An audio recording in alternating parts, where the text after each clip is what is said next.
Hey, folks, thanks for tuning into this episode of Real Talk Fishing with No Limits. I'm Brian Bashore, your host, and today we're heading over to the mighty Mississippi out of Red Wing, talking to the man himself, the river rat known as the Kinger. Brett King is going to give us a little insight on what's going on in the Mississippi.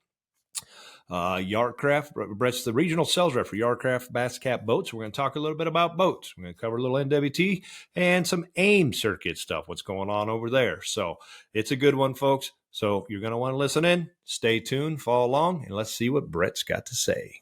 Hey, folks, thanks for tuning into this episode of Real Talk Fishing with No Limits. Today we're going river fishing. We're going to talk to the river rat himself, the Kinger, Mr. Brett King. What's happening over there, Mr. Kinger? Well, honestly, if you want to look out the window, there's a lot of boats. Not necessarily right here, but let's just say the landings around here have been very, very busy the last few weeks, and rightfully so. I mean, this is one of the reasons I live in what I call God's country, is I do have the opportunity to fish pretty much 12 months a year, open water. So it gets frustrating at times, right? I don't like crowds, and it fishes really small this time of year. But you completely understand. I did see there's some other bodies opening up. Looks like Oconto put some docks in. Yep, I saw that yesterday. That'll, believe it or not, that'll take some pressure off of here. Obviously, they're fishing the Fox. Rainy River can't be too far behind, and that will also draw a lot of people out of here. So it'll get better. Yep, it's. I mean, we still have some winter left. I mean, we're not out of this yet. Yeah, it was almost 70 degrees yesterday, and today it's like high of 20-something. So yeah, we got that coming through tonight. So yeah, we have a couple days of no good, but I'll be on the river this weekend. And I mean, you get, what was it, maybe 2 to 3 weeks that place was kind of locked up? Or it was. So I live right across from the nuclear plant where the reactors are, and they had 2 of them down. They had a mishap. They had 2 of them down for an extended period of time. And we all thought it was going to be, no bueno fishing this winter, which would have been okay. Give them a break, right? But the way the weather worked out with this lack there winter, it literally, there was about maybe 2 weeks where it was pretty much unfishable. But beyond that, I mean, there's been boats out here every single day. That was okay for those 2 weeks. It did, like you said, give him a break. Well, Brett lives across from a nuclear. That explains everything, man. It does, man. Hair color, all of it. Yep. If it's ever the time, I don't have to worry about it. I'll never know what happens. So yes, you won't. Yeah, we don't need any more pressure up there than we need, because obviously we got one of our second stop of the season out of your back door. So what? Well, we'll just kind of get into that, and we'll bounce around here a little bit. What are you expecting? What do you think? I mean, the fishing's good up there. We'll obviously have a limit of whatever. That's a little different than normal. Yeah, that's very frustrating. This section of the river, unlike Prairie du Chien, right? The 2 DNRs get along here, and they make a uniform set of rules. So I don't completely understand the restrictions that are put on us. It will definitely be an entirely different tournament than most of these guys have ever fished here. I mean, honestly, for a place we used to come to and kick out 40-plus pound bags, 16 pounds is going to be a pretty stellar bag of fish here on the current format that's laid in front of us for here. I don't know which way we were better off, Minnesota only, right, or what we're going to deal with now. The 2 over 20 that I thought we would play on would have been interesting, right? And unfortunately, the locals, all my local friends around here, a lot of them are steering away and are not going to join it, just because they don't feel there's really a competitive advantage being a local now on the 4 fish 1 over 20. Right. I mean, catching one is, there's a lot of good fish there, a lot of big fish there. Yep, but the probability of catching one is pretty good, but being able to put 2 of those big ones in a boat. little local knowledge is going to definitely help you out there. Yeah. So, I mean, I understand it. I mean, it's good news for everybody coming from far away that don't fish here a lot. You know, Right. everything will be in play now on those rules. I mean, there's the lake will be in play. Everything will be in play. So for those of you listening, we're talking National Walleye Tour here. Brett fishes the tour. I fish the tour. We go out of Red Wing. We're going out of the casino, I believe. They moved the takeoff casino. So pools 3 and 4, and we are restricted to a 4-fish limit per boat with 1 walleye over 20 inches per boat. So once that 4th fish hits the live well, you're done for the day, and you're heading into weigh in, which is not typical from what it would normally be. You'd have whatever the permit says, usually like 7 or 6 or 7 fish, and weigh in your best 5, and you'd have 2, 1 over 20 per angler, so you'd have 2 over 20, but pretty much it's a 1-man limit. So anything here, on a local scale is you're going to weigh 5, and you can have 2 over 20. That's how all the tournaments go down here. So don't completely understand it. Obviously, it's not my call. I didn't get asked. So, we got to deal with it, I guess, if you're going to commit to the tour. I do know it is going to limit some entries here because of those rules. So, yeah, we definitely don't want to limit entries, and while we're trying to grow the sport a little bit, but due to the co-angler registration process sign up, sounds like everybody's pretty excited, and those numbers we're coming in super fast. And they obviously have to put a cap on it somewhere because they don't know how many pros are going in, so you can't guarantee 200 co's in. But it sounded like I think 80 or so was the cap. But I think there's still 40 that signed up for all 4 that are sitting in the queue, so those are next in line. I did have a good friend of mine tried to sign up for Lake Erie yesterday as soon as the one-offs opened up, and he said he was done 6 minutes into the opening and he was already on a wait list. Yeah, I had guys that signed up for all 4 before the deadline when that opened, and they were on the wait list if they signed up in the afternoon. Yeah. So I talked to several guys at this boat show this weekend and said, hey, Monday we're getting in, we're signing up. I'm like, sign up. They're not taking your money, but, get on that list. I said, but they're already, the wait list has already got guys that are doing all 4 on it, which are obviously going to get priority. So it'll be interesting to see. Hopefully the numbers on the pro side are good enough that we can sustain a championship payout, and that we can keep it moving along. But I talked to some people over there at the higher up there today, and the rules are the rules for this year. We gave a lot of feedback. Like you said, you didn't get asked, we did surveys, and I think there was a question they were asked in our meeting about party fishing, and we said we didn't want, we don't want party fish or not. I think it was misinterpreted is how I understand this is, yes, if party fish is illegal, then party fishing is illegal, but we don't mean to eliminate that other guy's fish completely. Correct. It just seems like a bad trend, right, in the direction we're going and how it's going to impact co-anglers. When you really sit back and dissect the big picture, there's a lot of things going on here. And this is kind of, unfortunately, feeding into that. And it is what it is. We're going to have to deal with it. Fortunately, I was not part of that whole transpire of things that went down last year. Due to work commitments, I ended up having to pull out of the Sioux, which then took me out of the championship. I would have literally had to win the Sioux. I was having a terrible year anyways, but fortunately, and I'm glad, and that's why I've remained fairly silent on all of what has transpired, because I don't like armchair quarterbacks. I wasn't there. I didn't have skin in those games at the time. But obviously I'm committed to the overall picture of it. So, I think, everybody wants to see the success of every circuit grow, and doing what we can to help where we can help. But we don't make the decisions ultimately. Right. But I always tell people, if you don't like it, don't fish it. So, you have the choice. If you don't like it, don't do it. Otherwise, this is what it is. Get all in. Do what you can do while you're there to put the word out, get social, get your friends to show up, fish it, and catch the best 4 fish a day you can at Red Wing, catch the best 3 fish you can a day at Green Bay, and give it hell. I mean, the rules are the rules, and I think we both can agree. As long as everybody plays by the rules, Right. that it's still a tournament at the end of the day, and we all Yep. want to. Yep, and it is competitive as hell. Like you said, you can't. You've never really been able. Now we gone to the good, a real point system Yep. where you need the points to qualify. The points have always played in the just the AOI, which I think 2019 you win Angler of the Year.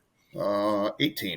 18. Yeah. And I mean that's really the only reason we kept track of points. But a lot of us were just every tournament was I'm playing to win. I don't care about points because you realize after about 2 tournaments that if you're in that race or not. Yeah. Maybe 3. With just the 4. But I love this format a lot better, and it wasn't as hard maybe that first year. You couldn't zero, but yeah, like you said, now you could like the Detroit River year because so many people zeroed. Yeah. That Right. that was a tough one. And then you roll into Green Bay that same year, and that was a very, very tough bite. And I had to make some decisions accordingly to pretty much not necessarily go after the win right out of the gate. I needed to secure a fish. Seems ridiculously easy at Green Bay, but it hasn't proven to be that way that time of year lately. No, nothing's easy. So, I mean, I literally fished at least the first day of that tournament to make the championship. And that's what having the point system does to change the dynamics of the process. So yeah, it definitely changes how you fish. It depends on where you're at. And each tournament, I mean, obviously everybody wants to win and you're going for the win. And that's day 1, tournament 1, boom, that's the goal. And we're starting off at Erie, so everybody should be catching fish. So, but the difference between a fish and no fish is a couple hundred points, and that's a deal breaker. I think it was back in about 17 on Erie. I fished 2 days and never caught one. That was muddy. I zeroed both days of that tournament, which is hard for a person to admit, and I wasn't the only one. No, and that was we had a lot of northwest wind, right? I got real muddy. Yeah. And I was fishing next to I believe it was Zach Jobs at the time was leading day 1, and I was fishing in that pack, and I had his good buddy Ross, I believe it, Ross Swenson, I think it is. On day 2, he was my co-angler. And about halfway through day 2, he looked at me and he goes, "I have no explanation for this." It's like, I got nothing, man. I don't know what's going on. You have the right baits in the right place, the same as what he's, been doing all week, and you're just not getting bit. But, it's. I think I was in that pot of boats too. Yeah. So I think I counted 92 boats or something on that big school or something like that at one time. So I didn't catch any cranking, but I went to the reefs very first thing because I knew I could jig up 5 fish in 15 minutes. I drifted across, I jigged up 5 fish in 15 minutes and trolled the rest of the day. So I got a limit each day, but it wasn't 10 pounds. Right. You know. And this year a person might have to make those decisions depending on the bite because of the point system. Right. Last year was very challenging. If you drop the ball in the first 2, which I kind of did, Spring Valley, that was a tough one for me. Yeah, it was a little tricky. And then you go right to Winnebago on the rules we went to Bago on. And, it's generally a smaller fishery where you're playing a game of ounces. Yep. You don't have to miss it by much. And you're way out to lunch, after the first 2 events. And that's pretty much what happened to my year last year. And then it's just almost impossible to catch up after that. It is. Randy Humble and he went to the sports show with me this weekend to sell some Randy rigs, and we were talking, and I went through the tournaments from like 17 on, and I said, when I didn't care so much for points, I was just playing to get up in there or at least cash a check. And I'm like, I can name this tournament, where I threw fish back, and then I didn't bring in that 1 or 2 or whatever it was. But if I would have just kept those, even though they're maybe like a 16, now you got to take into the theory that a lot of other people probably did that too. Yep. But without taking that in, I'm like, all of those, I missed, the last 2 or 3 payout spots because of that. I throw in an 18 going, I don't care. I'm going for the win. So but now you went from making a few $1,000, which is always good to at least get out of there with a check, to zero. Yeah.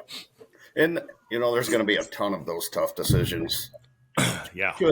Should be here when we come here. If the bite is what it should be in May, there's going to be some tough decisions to be made, because there is a lot of mid-20s fish in this system. To have that in your hand and take the chance to throw it back. I know, and you're going to. I only get one of these, and I got a 24-incher, and it's if it's. I don't know. I've never fished it. Maybe it's 2:00 or something that makes that decision a little bit easier. Well, but it's 9 a.m. Not to give it all away and send people on a goose chase, but the saugers will be in play for this event here, because we have very nice saugers. We have a ton of 18.5 to 19.5 inch saugers that are pushing that 3-pound envelope. That's a healthy fish. You stick one of those 22, 23 inch saugers that's 4.5, 5 pounds. I mean, you're going to be right there. I'm not saying you can win on them, but it's going to be like the old days in the FLW. You could go out to the lake and make the top 10 fishing saugers. Yep. And that's going to play right back into this. Right. And I love the Mississippi. I love all rivers, actually. I mean, if we could just have a straight up river circuit, that would be awesome. I'm in. Right. Which I believe AIM has one, right? Don't you guys have the river circuit now? We do. And that was something I kind of wanted for a long time, because the dynamics, and there's a reason we left it rivers, right? As you notice, it doesn't say Mississippi River. Right. But the dynamics up and down this river, all the way down into the Quad Cities, there's each pool's unique. It's fun, it's challenging, and there's a pretty solid contingent that like to run up and down the river, and they can compete wherever they go. Right. Our numbers were down on that last year, unfortunately, but I think we'll be able to grow that. And I've already heard of half a dozen new teams coming in this year. So but yeah, I'm in on that one. I mean, just go up and down the river, and fish. You never know what you're going to hook into in the river. Weather usually isn't as big of an issue. Obviously, if versus a Green Bay, Erie, the Missouri River is pretty wide and long, so it can get kind of gnarly out there. But the Mississippi, it's always just been, it's just nice. It's manageable. Which is great. And then I'm sure you got the Fox and other ones in play over there for you. But there's so much more attention to detail that goes into river fishing. My way I see it is, I don't think the forward-facing sonar plays into the river fishing as much. It can certainly be used. Well, I like to say that too, and then Tom Wynn comes here on a name turn and kicks our tails doing just that. He debunked it. Yep. As a whole picture, and obviously that is the hottest topic going around, particularly after this last Bass Elite event. Right. I actually watched Chris Zaldane's podcast. I don't know if you've watched that, or people. I saw a little bit yesterday when he interviewed everybody on their boats. Yeah, it's 12-inch graphs on the dash, and I mean it's such a hot topic right now, and it's painful. I'm not anti, right? And I realize it's not going anywhere. The money will come out of the companies, and it's here to stay. But for us old fellas that spent that's OGs, right? a couple decades of your life learning how to fish every type of body of water there is, whether it's a reservoir or river, natural lake, Great Lakes. And now to think you gotta hit the reset button and start over, right? That's a hard one to swallow. But when you look back over the last few years, it's pretty evident what you have to do.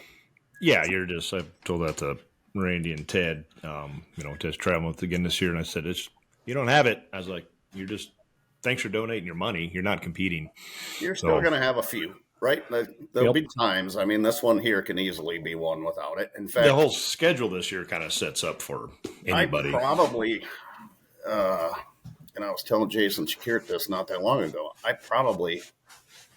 I might even take it out of the boat for here, depending on the water conditions, just Right. because for me, fishing just reactions here, it's probably going to throw me off more than help me. Right. If I commit to it, I'm better off just doing my thing here and running my programs and let the cards fall where they may. So Yeah, you know what you're doing. You're familiar with it. You don't need to throw a wrench in there and all of a sudden get in. This is a head game, right? Completely. Yep. And we throw something, we get in our own head, it can jack us completely up. And I mean, let's face it, that's a whole different level of, I don't want to, how do you describe it? Physical, mental, probably is a better word, stress level. Trying to stare at that screen all day. And then the mentality to just power around and not fish. That's a hard one to reset. I'm a chuck. I just like to cast and Right. read a map and say, man, they should be right here on this nub or this high spot. Yep. And now, I mean, you might not even throw at that. Right. Well, at least we got the side image. You can scan those areas, and that's still what I do. I'm like, oh, I caught them there. I'm gonna, caught them on the graph, turn around position, and then I have to use my Mega Live, put it down, and just look and be like, are they, in side scan, you can't see the fish in the rocks, right? You just know that there's good structure there. But Mega Live, you at least put it down and go, oh, that rock's swimming, or nope, that's just a giant pot of rocks. But I'm like you, we're still gonna make a couple casts probably because there's one turtle. Why is that turtle moving across the bottom there? Yep. Yeah, it's a hell of a deal, and like I said, it's such a focus. You can't. I think that's where a lot of the complaints are coming from. The guys watching the Bassmasters. I watched it. I was heading to Omaha, and I'm like, it's not. It's the same. We're still staring at the back of their heads, but now they're focused. They're not taking their eyes off it. Versus being up, casting, talking to the camera, kind of, hey, here's what I got going on. Here's why. Now it's don't talk to me. I don't want to miss something, obviously. So I think that's maybe where that little disconnect. People are getting a little frustrated with the viewership of it, but they did the right thing by putting the other half of the screen on so you can see what the angler sees. That's where I'm going to go with this is I'm going to flip that around. And I watched a pile of it this weekend. And I felt like I could sit there. I had it up on my big screen in my shop while I was working on boats and stuff. And I felt like I was learning, right? Like I was physically training my brain because of the way Bass covered it and engaged it. So I give them big kudos for that. I do think they're doing everything in their power to make it as entertaining as possible. But I find it pretty cool when they're showing the actual screen of the sonar, watching people get those fish to trigger, right? Yep. And I don't remember who the gentleman was, but he had a lone big fish, big bass, and he couldn't get it. He raised it a few times, and then all of a sudden he's like, oh, here comes another one. Now I'll get it to bite. And that other fish, you watch that other fish swim in, right? And then the competition was there, and he caught it on the next cast. So I personally feel like I was learning at home. Yep. And I don't find it boring to watch. I know that's not the positive, sentiment right now, or the popular, I guess I should say. Right. Depending on what forms you're reading and whose podcast you're listening to, but it's here. It's not going anywhere. Right? No, I see some limitations to it eventually, possibly. Right? Yeah. But it will probably come more down from maybe a DNR aspect of it. Is where you might see some stuff imposed. Can I see possibly a series that won't allow it? Possibly. You take, and I'm not saying AIM is looking at that. Don't get me wrong. Garmin's one of our great partners for AIM. But you take a series like AIM that's geared more towards the weekend angler, right? Hardworking man. And that's a lot of old school anglers that don't want to engage this stuff. Eventually, they're going to potentially stop donating their money. Right. if they're continually getting whooped up on by the scopers, the forward-facing sonar. So I could see merit in having a series that is, no forward-facing sonar. It's not allowed. And I could see that gravitating its own crowd eventually. I know one of the muskie circuits did it already. In my day-to-day job, I cover the country of Canada as well. And I got a call from one of my Canadian dealers, I believe last week, wanting to know specifically where we were mounting the 5-port hub box in the boats, because they have a bass circuit up there that sounds like they were going every other event. You couldn't use it. So you have to have the ability to take it out. Oh, so you're starting to see some of that happen. But to think, people want to think they can boo it and get it out of here. It's no different than when GPS came, side imaging came. It's just the next wave of technology. What are we going to have in 10 years, Brian? What are we going to have in a year? As fast as this stuff, this comes, I think there's, thermal imaging type stuff coming, and it doesn't get worse. It just gets better. Yeah. I mean, and Bass does a phenomenal job with their production. And I don't know what the delay is, but they're doing everything they can do, and they're the leaders in this whole tournament world. If they make a change and say, hey, I think you're right. I think it gets maybe restricted or limited, right? To not 22-inch screens and 5 transducers. It's like you can have 12 or 16-inch screen, 1 and some 10s, and 1 scope or 2 scope, maybe whatever the case may be. I think there's a lot of local or smaller bass clubs that have banned it for the same reason you just talked to. It's, hey, we're just out here trying to have fun, and we kind of want a level playing field. But if this guy's got a ridiculous amount of disposable income, good for you, to put the $40,000 in on your boat. But this guy with his 1,500 is like, I'm not competing. Yeah. But it's opened up a whole new world, as you've seen in bass, right? It's funny because they were in this last tournament. They're walleye fishing. They're pitching jig heads and 3-inch minnow baits, right? We've been doing this for years. But they're finding that they're not along the bank. 80% of these bass are out here in open water, and it's spinning reels, right? They call them weenie reels or whatever. The bass guys hated spinning reels forever, but now they all have almost more spinning reels in their boat than they do bait casters. So they do. Welcome to the club, guys. I went up and had the opportunity last fall to go up Lake of the Woods and film Next Bite episode with Tom Wynn and Chase Parsons. And, obviously I made a pact to Tom to not talk about certain things, right? Yep. That's only fair. But let's just say that was the most eye-opening 2.5 days of fishing I ever did. And I was the net man. I watched it. It was a good show. For a reason, because I was glued to the screen. Yep. Right? Tom was – go ahead. He's a master at it. And I left there with very wide eyes on what I am up against. And how important it's going to be to engage that. I always kind of fished under the impression there was limitations to when you could and couldn't scope. Realistically, like when it's rough, for example. I couldn't even stand on that bow of that boat. Yeah, you guys had some good chop out there. And we got out there, and I'm like, Tom, can you even do this in this conditions? And he's like, well, it was a lot worse than this when we won the AIM championship up here. And I'm like, oh boy, I'm about to get educated.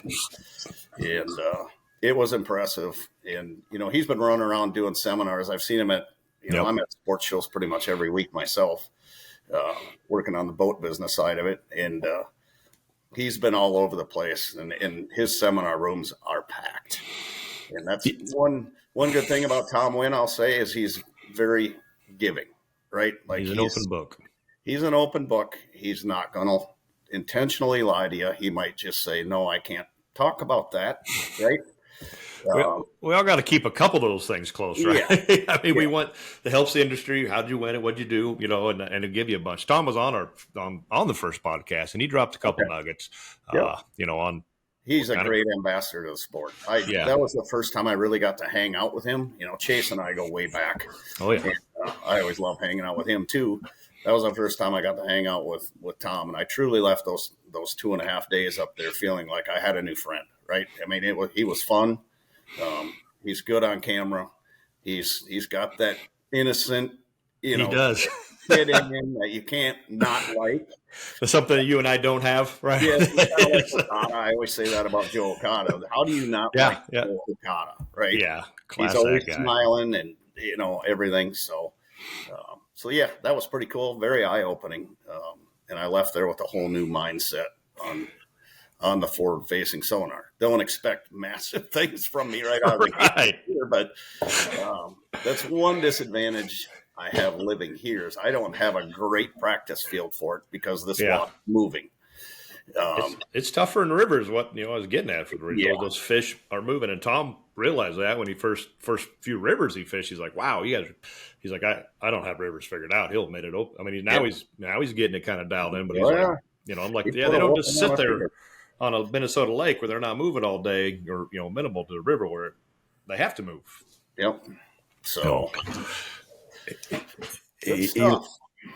he learned quick. What's up with AIM? What's AIM got going on? You guys are growing. We're in Minnesota, Wisconsin. Still got the North Dakota Circuit, right? North Dakota Circuit, yep. And the River Circuit. Now we've got the River Division. We've got ideas on the board, on the bulletin board, the white space board, whatever you want to call it. Right. We've got a couple target missions up there for not necessarily this year, but hopefully in the few years to come to throw a little teaser out there. It's frustrating. I get tapped on the shoulder a lot. I think I've been on that board of directors now, it's got to be almost 14 years. And, a lot of good thoughts come forward, but people don't always understand the entire dynamic of it, how calculated you need to be. And how much things cost. How much things cost. AIM is a really cool organization that started big and through some bad decisions went through a lot of money quick, right? And we almost lost it completely. And then through a good board of directors, we rebuilt it to what it is today. And I will argue that it is one of the strongest tournament organizations, particularly in the walleye world, that there is. So you can contest it to a simple thing. Board of directors. I'm just going to name off the few I know. I don't even know who's there. You, Chase, Joe. No. Our new board now is myself, Kent Anderson. Kent. Yep. We've got Joe Okada, Jason Shakir. Oh, Jason's on now. Okay. Yep. Jake Lapine. Tom Kimos and Chase decided their time was up. Okay. And we all thank them for all their efforts. I mean, they were both a huge part of where we're at today, and they were there from the beginning of the Weekend Walleye Series. But I get it. It's not a paid position like people think. The board of directors is all donated time. And but I do really like the dynamic we have right now with the people on the board, right? You get a ton of different viewpoints on it. Kent's kind of our bulldog. I was say Kent's he's outspoken, so that's good. That's what you need to have on the board. Joe on the opposite end that Jake Lapine has brought in a new dynamic on techie stuff, right? That we're looking at. Jake's really good at that stuff. And, and then you got Jason, who's just stood the test of times. And, he's one of the few guys in the business, that actually makes his full-time living on fishing, right? So he's always got a good perspective. And so far, it's been a really good board to work with. I mean, it's a board of anglers, all wall anglers. Some of those, Jake's dabbed in the bass stuff a little bit, and Joe's tried out a few different things and here and there. But yeah, that's a good balance. But nothing beats anglers creating something for anglers. And that's it's always with the best intent for the anglers. It's not always the popular decisions we make, but the overall intent is it's angler owned, angler operated, and it's for the anglers. And, I try to instill into Denny Fox. Denny Fox has obviously been an intricate part of that. He's been the tournament director forever. He runs the day-to-day. I work with him on that stuff when I can, but for the most part, it's Denny's ship. He's steering it. Till some decisions have to be made, then we all get together on it. But one thing I've always told Denny from day one is the one thing that has always bothered me about tournament fishing and tournament organizations is the angler, right? You and I, as the anglers, we are the customer, and that gets forgotten. Yep. Without the customer, those doors don't stay open. So, Denny, treat these guys to the best of your ability as AIM's customer and look at it with that mindset, and you will be just fine. Because you and I both know we don't get that. No. Well, it is all about the angler. I remember Cardenas saying it a couple years ago at NWT that I think it was, the new MC switch or before even the Federation took over. But that was the goal for the year was, hey, the focus is the anglers. Put it back on the anglers, Yep. not me, you, whoever's on the stage. It's everybody. And Robert's done a great job with that, obviously, with the media stuff he does, which they got smart to hire someone outside to just do that full time. And Denny Rate, he's proud. He wears that AIM flag. Oh, he yeah. runs around that sucker high, and he loves it. And I don't hear a lot of complaints. So from what I can tell, he's doing a hell of a job. So. And then this year, we've always had Jeff Kozer and his brother. His brother's name is slipping me right now, and I apologize for that. But Jeff Kozer has always helped us, like on our national championship setup. He's a very techie video guy, very good at that stuff. We actually brought Jeff in this year on a part-time contract basis to run our social media. He's very good at that stuff. And I mean, the changes we're seeing already, he's doing a great job. And I was so happy when he came on board. And our opportunities going forward, looking at different scenarios with Jeff, is the world is wide open for us now. I don't know if you've ever watched any of like the Graha weigh-ins from up in Grand Rapids. We run that. Okay. That's Jeff Kozer and Denny Fox putting all of that on. Right. All right. That is AIM. They subcontract us to go run that tournament. So that just gives you a little bit of an idea of what kind of show Jeff can put on. You got to do that nowadays. That's what I mean. It's a job. I mean, Yes. just the social media. I mean, if Denny's got to try to do all the media stuff and run the tournaments, obviously you'd be in a huge miss during the tournament because he's just busy and all that. He just has to be available, Right. Versus everything else. And it takes a ridiculous amount of time to do it right. I mean, Okada can attest to that. He gets it. And then the video and there's a reason that people do this for a living and can go to school for it nowadays to produce this. And that all that's got to do is grow your sport. Right. It's all about the brand awareness and then the growth all follows. So I'll go down a little bit of a path here. When you bring up Cardenas obviously a very good friend of mine as well. I love what he does with the NWT media.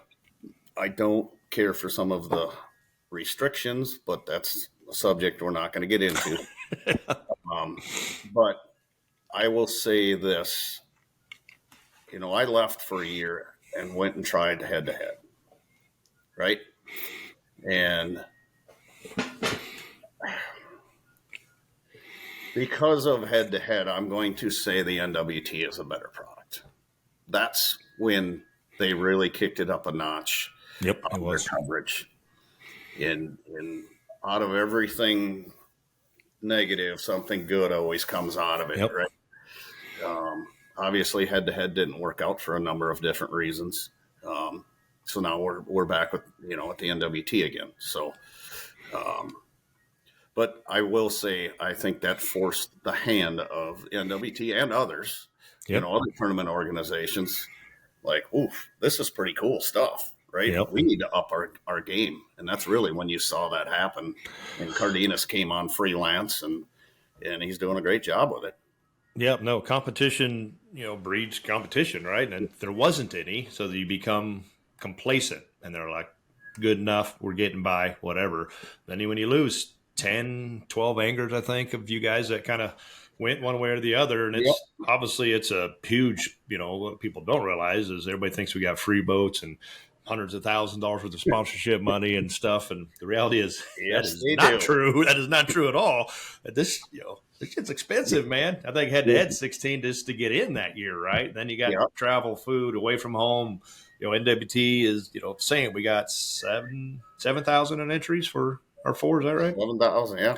7,000. And then if you want side pots, but then it's the week off of work, right? Some of us don't get paid vacation, right? As fishing guides and the securities and stuff. We don't, that is what it is. So you're taking that whole loss of income for the week. So God, I hope I at least cash a check. Right. That's just a break even point, really. Then we're all living in this economy. You got a few guys like myself and Kent Anderson that there's a pretty good chance when you go by us in practice, we're on the phone. You might even see me have my computer out trying to help one of my dealers. Yep. Yes, I'm there fishing, but I'm still working. I'm still working, and I spend many midnight hours catching up on emails and stuff because the work doesn't stop. No, nobody cares that we're gone fishing, and that's what I do every night. And Randy, Ted look at me like, man, the guy gets in, eats, sits down, like the separate meeting, let's go. Because I got 2 or 3 hours worth of stuff to get on the computer from whatever, my digital media company or guide stuff, to stay busy. Randy's notorious. Hummel, he sits at his boat and he's trading stocks and options all day. So if you see him on his phone, that's his kind of work. That's all he's doing is like, hey, he'll text me and be like, hey, like I'm fishing.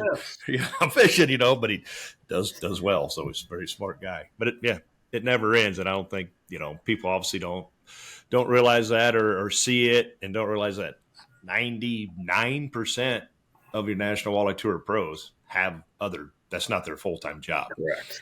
They're a guide. I mean, even if it's a TV host, that's still a job, chase all the next bite guys. It doesn't sleep. There's very few that just get to go fish. I'm gonna back up for just a minute and go back to the free boat comment. Yeah, let's talk about boats. So Brett's a guy that knows a thing or two about boats. Well, so people, it's funny because I'm in that position where I can make decisions on promotional people, etc. And both on the Bass Cat boat side and the Yar-Craft side, I don't have anything to do with our elite level guys on the bass side. That's all handled by one person. But when I get approached on this stuff, sponsorship stuff and the attitudes, the unrealistic attitudes and expectations that come forward sometimes are mind-blowing. And every once in a while, I will get asked for a quote unquote free boat. And I'm like, let me put the perspective of the real reality out in front of you. Been fishing now for 23 plus years ish. Pretty much fished everything that's come through. I work for a boat company. I repped in the marine business for 5 years before that. And now I work for a very tournament orientated boat company, I don't know that you'll find another boat company as committed to promotional guys as Bass Cat, for example. And I still pay for a boat and I work for it. So how can you expect to get a free boat? It's just not where we're at. No, I mean, there's a time when I first got in, there was some of that going on. But that 08, 09, 2010 era pretty much put a complete stop to that stuff. Yep, you had the bill pay, memo pay type, boat deals, and there's still some dealer boat type things out there. But that's all about the relationship with you or that boat dealer, type stuff. It's not coming from the manufacturer level so much. So here's a quick tidbit for anybody looking to get into the game. As far as sponsorship wise, you are way better putting your efforts towards a dealership than you are me as the manufacturer. And the reason I say that, because that dealer is my customer, and they're very important to me. If a dealer comes to me with something, I'm going to listen. Does that make sense? Totally. So getting in this game, you're way better off. A dealer themselves can do way more for you than I can as a manufacturer. And what to elaborate on that a little more, what people forget, and I have to point it out often, is look, I only control what's here in glitter. Right. I don't control what's on the back. I don't control the $30,000 worth of electronics and trolling motors and all that stuff you want to put on. I have no bearing on that. So I can only help you on a very small piece of this package when you break it down into reality. So, but it's interesting, and kudos. People are always trying. Yeah, so, they're not going to stop. Nope. Because the perception is reality, but I don't know where they get the perception at that you're getting, everybody's getting free boats and stuff. But I can maybe think of a couple, maybe that might actually be a true statement on, but I'm not going to take it past a couple. I mean, we're all writing checks. Very few, and those couple they're paying for it one way or the other. They are 100%. I mean, they may be traveling out of pocket, going to boat shows every weekend, and that's part of the deal. Yep.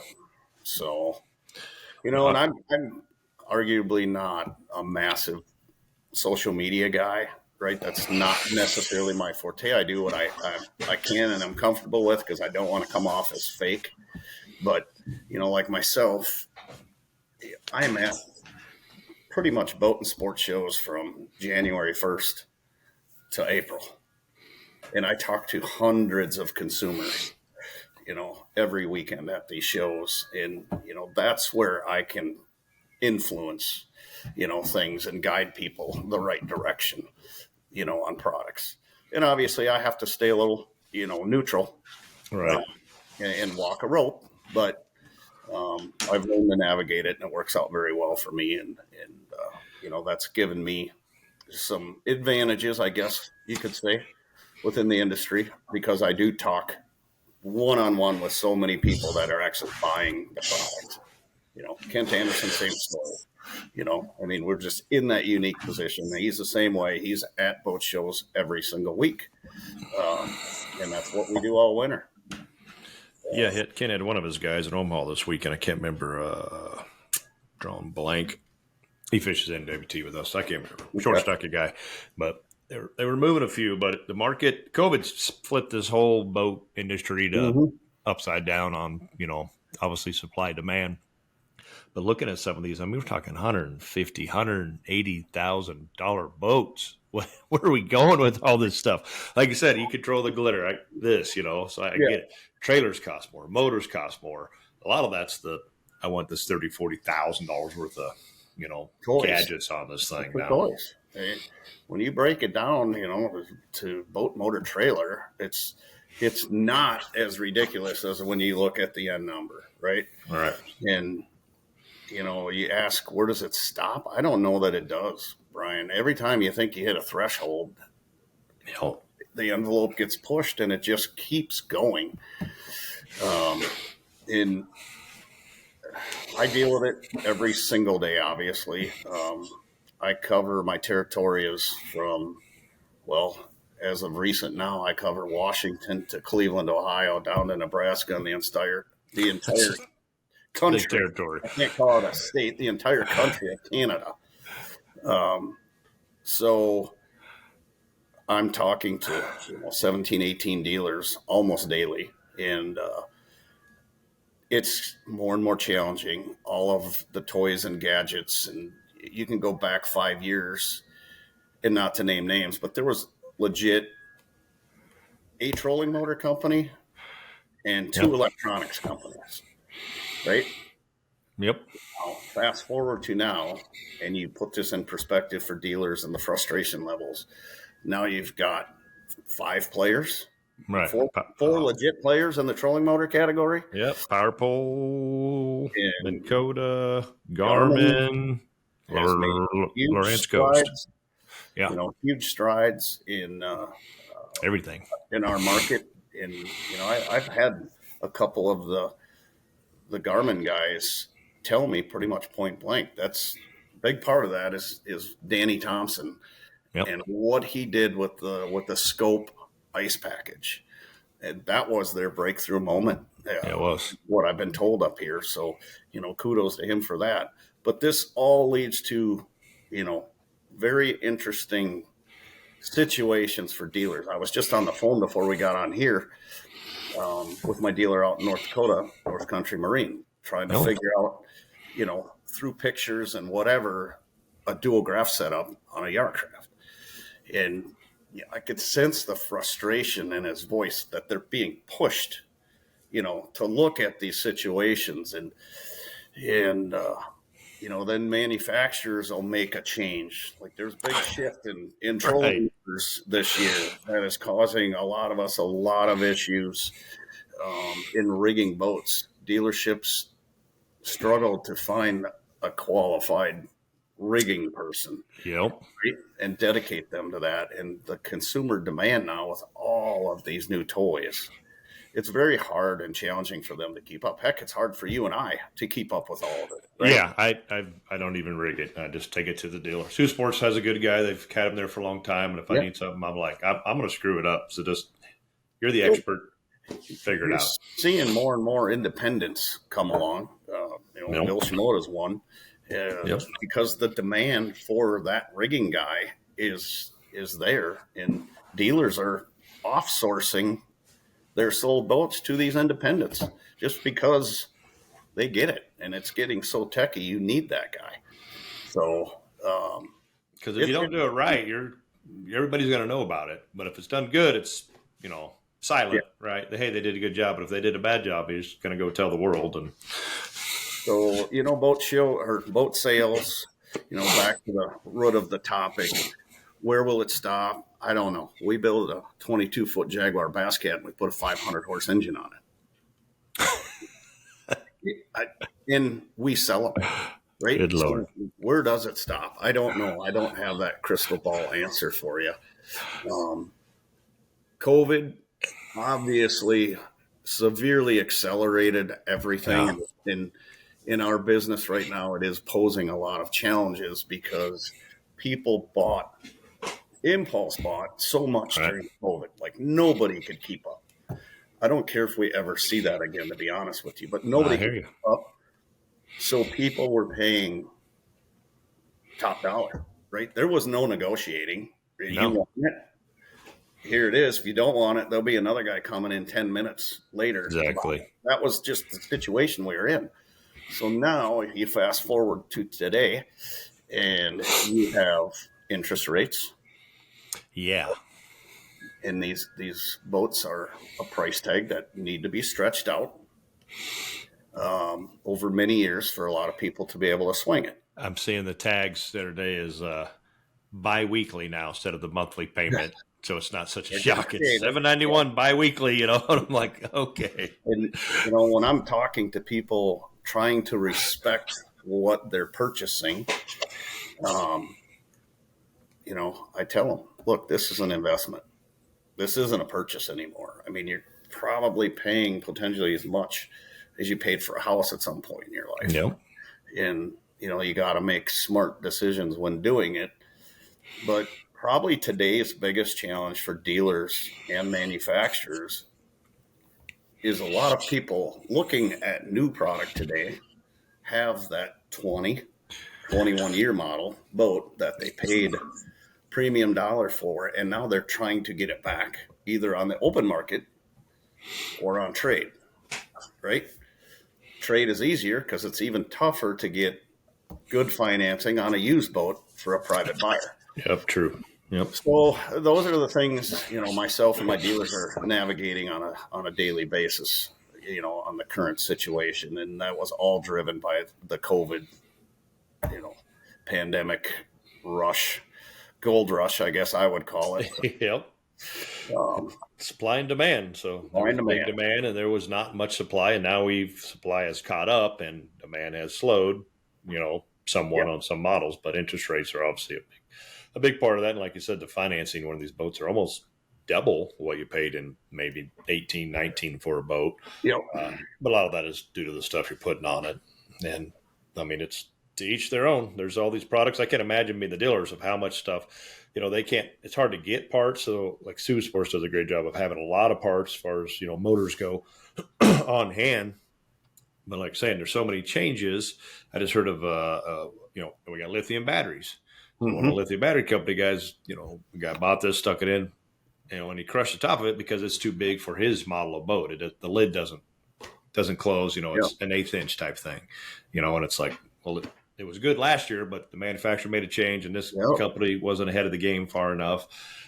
There's all those little things, and I'm sure the trolling motors, where you're mounting them up front, is probably something you're having to adjust, and where can I get all this wiring and the right wiring, the harnesses, and can I run a lithium to the big motor? And it's just, lithium batteries are expensive as hell. What'd you pay for your first GPS trolling motor? Oh, probably like $1,200 or something. 12, 16, $1,800, depending on what voltage you got, right? Yep. It's about $5,000 now.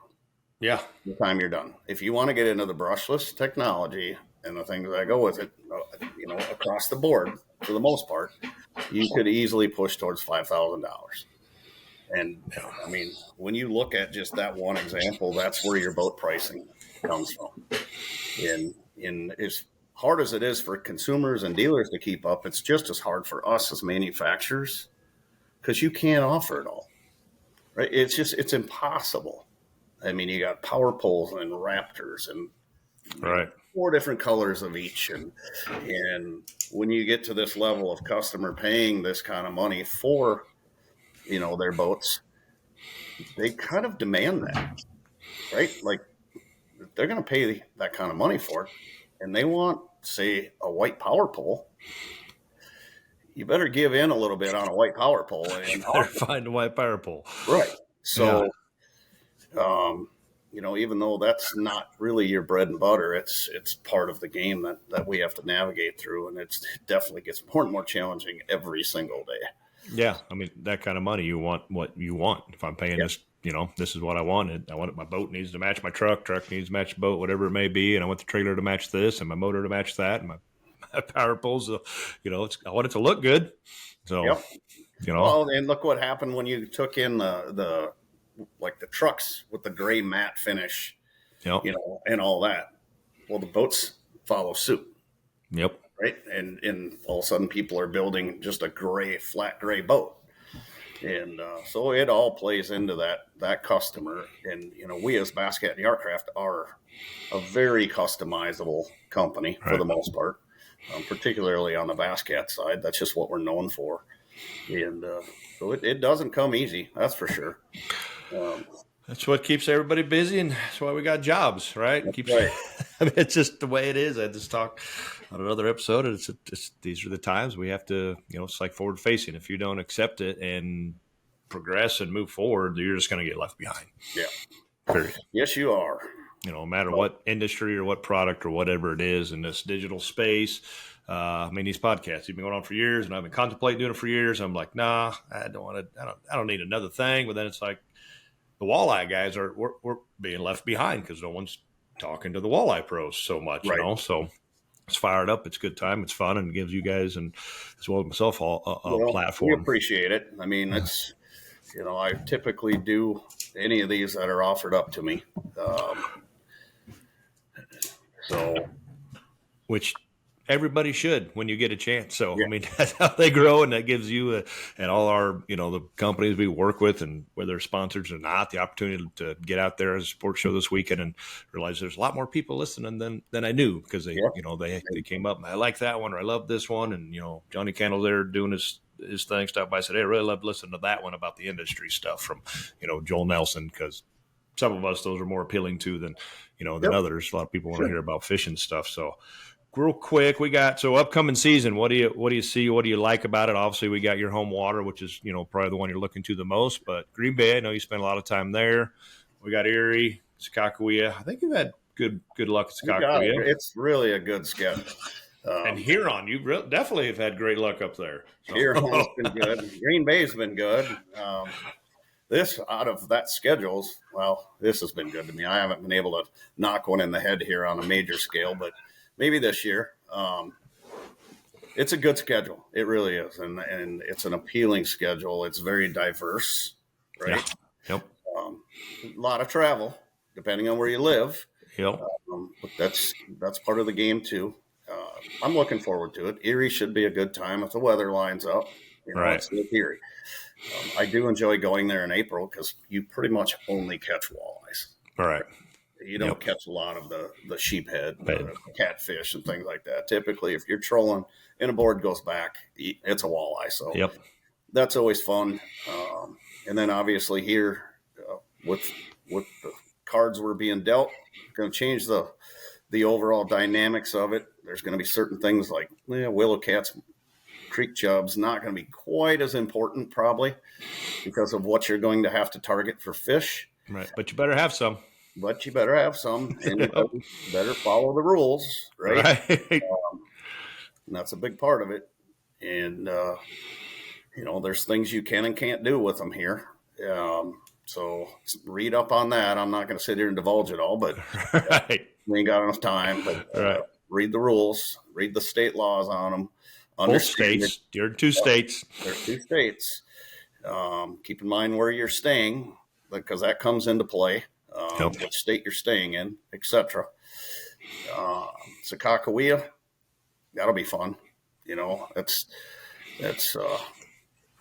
a really diverse fishery, and There's never a bad time up there. no, there's so much there, so much that we didn't untap. As long as we don't end up in the situation we did, I think it was in whatever May that year, and we all powered up 120 some miles up. Yeah.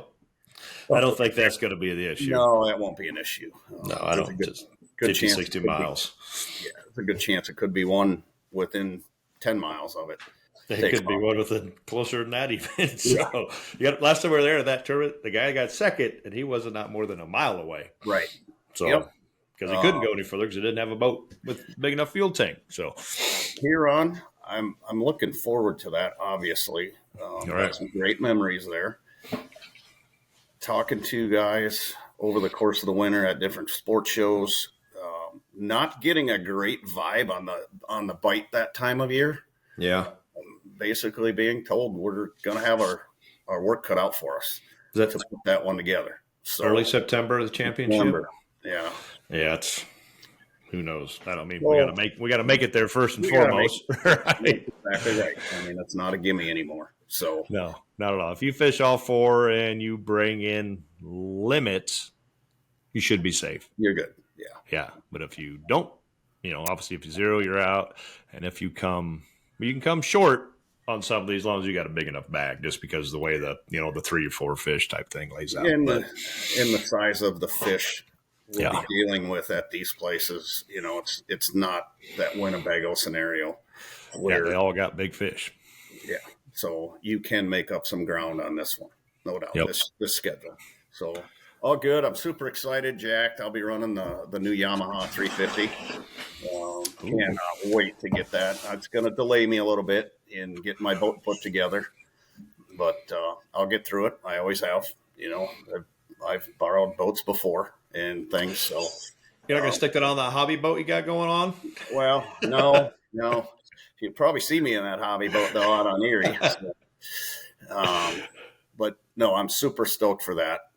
Talking to the Yamaha guys, at the Minneapolis Sports Show when they introduced it, and hearing their test numbers, what they were able to do with it on other holes. Yar-Craft is a fast hull. Yes, it is. So I'm expecting some really cool stuff out of that. Super jacked about that. So I remember I first experienced watching a Yar-Craft open. It was Randy Gaines's Yar-Craft at Huron, Saginaw Bay. Okay. And we had that 45-minute river boat ride where there was a gap where you could open it up. Yep. And we all kind of opened it up just because you're tired of putzing along, and it was near the mouth of it. And Randy was way the hell behind me, and he passed every single boat to that next bridge. And I was like, you hear that? Looked over, and it was just, as smooth and as clean as you could I think he had a 300 on it, and just right in front of everybody, and boom, came off plane and through their bridge. And I was like, I bet he was going 70, but he hit top speed so fast. Yeah. it's a fun boat to drive. There's no doubt. Obviously I'm biased. I work for them. But, Right. it's a great hull. And, this year we introduced the new 210 TFX. If you haven't checked that one out and you're in the market for a boat, look at that one in the SP package. It's a very attractive price on it. Excited to get back out. One thing with scoping will be rods in hand. Obviously I've been with JT Rods a long time, helping them develop open water rods. I'm always looking forward to putting the spinning rod in my hand. That is the way I do like to fish.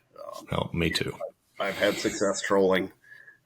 I love a good spinner bite, but at the end of the day, give me a jig and maybe a plastic, and I'm pretty much in my happy place. So, a little hand-to-hand combat for sure. Hand-to-hand combat. So, all right, let's wrap this thing up. But we got a little tidbit, a nugget, anything you can leave for the angler out there that's up and coming. I think you already dropped a couple of them for them, but if you got one more, longevity is a big part of this business. When you look around, don't expect the world to come to you. No matter what you have for success in the beginning, it's longevity. When you look around at the guys that have stood the test of time, and there's a bunch of us. It took me about 10 years to break through and be able to actually say I could probably fish for a living, right? I choose not to. And keep a second career, always have. And that's something you got to think about too. If you want to fish at this level, there's way more to it than the fishing. You got to look at the whole aspect. Way more to it. The time commitment, right? Like in the beginning, I was always self-employed. Yep. And that allowed me to do it, just all kinds of dynamics like that. And don't ever be afraid to reach out to us guys. Most of us are pretty approachable, right? I mean, if somebody sends me a private message on Facebook, I'm not going to steer them the wrong way. If it's something I cannot tell you, I'm just simply going to tell you, hey, I can't go there. Please understand that. But for the most part, I'm an open book as well, and I'm going to help you any way I can. Gary Parsons is the best example I can. Yeah. That man has done more for people, myself included, than anybody else in this industry. If you're going to ask my opinion, he's always been willing to help. He has sent contracts my way, gave me ideas on contract. He's always been willing to help. And, we as the veterans, we need to help pass that torch as well. Even though it looks easier now to come into this game with the forward-facing sonar and be successful faster, that doesn't necessarily mean you're going to make it in this industry.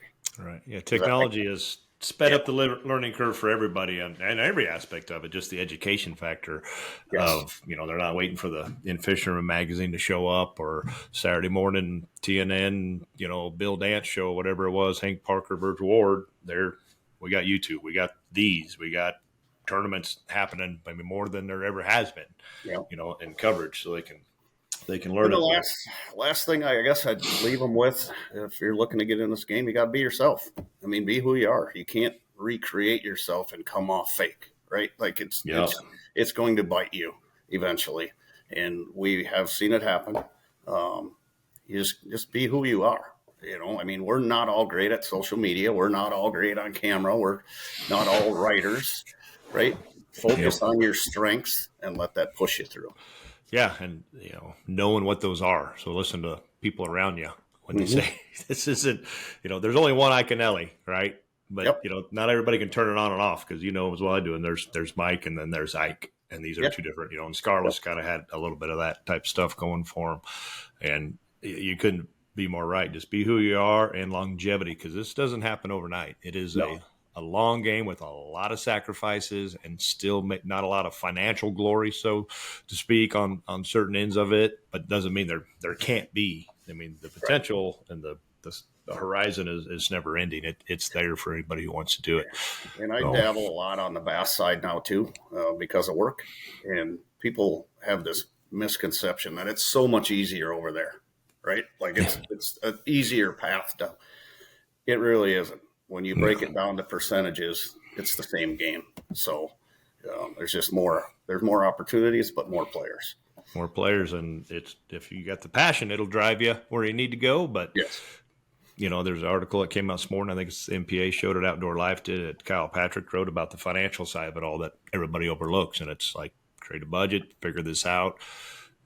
You'll find out real soon. You might be able to scrape through a couple of seasons even with it. That if it's for you or not. But I spent some time with Kyle down at the NPA conference. Got to know him a little bit. Not great, but he's definitely a charismatic young man, and he's driven. I'll tell you that. I mean, I expect, and I mean, he already showed it in his first one. I mean, he had a pretty good finish. So, and he's all in. I can tell you that much. Yep, so. He is, and he's doing it right. He's looking through it with these wide open glasses of, here's what I got, here's where I need to be to make this, ends meet. And if it doesn't, then something's got to give somewhere, and it's find another avenue. Maybe I gotta go work part-time here, or I got to do this, or I need to find a couple more, partner sponsor type things and figure out some other avenue, as avenue of approach, we'd call it in the military, of another revenue source. So it's, you got to wear a lot of hats, to make things meet, but it's all fun. Like you said, this industry and, our touring pros are just the best group of guys that you can hang with, and if you can reach out to anybody, I get them, you get them, send them private message, email, text, through the website, through social. It doesn't matter. All these guys are going to answer your questions to the best of their ability, the ones they can and can't, and not steer you the wrong way. I'm still waiting for somebody to show the true side, the true story of all this fishing stuff, the true reality TV, right? Because it is a fun group. And I think back over the years, the memories that we cannot talk about in different scenarios for obvious reasons, but it has been a very fun journey, and I wouldn't have it any other way. One other thing I guess I would add is surround yourself with a good woman, right? Yeah, boy, that is the number one key to the puzzle, man. And, I got married last fall to my wife, Colleen, and, I didn't always have that support, and she's been awesome. And I know you've got a partner, in yours, and it is a big piece of it, man. If you got somebody fighting you on the other end at home, good luck. So it's tough because you're not home a lot. To all those fishing wives out there, we know we put you through a lot. Yeah, walleye widows, right? The walleye widows that are out there. They are they're troopers, and if you can get one that likes to go fishing with you, take her every chance you get. My wife will say, "Hey, I haven't even got to be in the boat this year." I'm like, I'll try to get you on the schedule because, I got to take to work what I can take to work. Mine doesn't go much past maybe a dinner cruise from here up to Prescott. That's about the extent of it. She wants nothing to do with the fishing side of it, which I'm good with that too. Yeah, she loves it, but she doesn't love the heat. So it's kind of a early spring, late fall. Loves the late fall type stuff. I'm like, yeah, me too. So we definitely get more time then, and she can fish. So, I mean, hell, she's fished tournament with me before. I think we got 8th or something like that. So that's always it's all about that support at home. You got totally. So the young guys that haven't experienced that stuff, that it'll change, as they move up, and we've seen that happen to many anglers.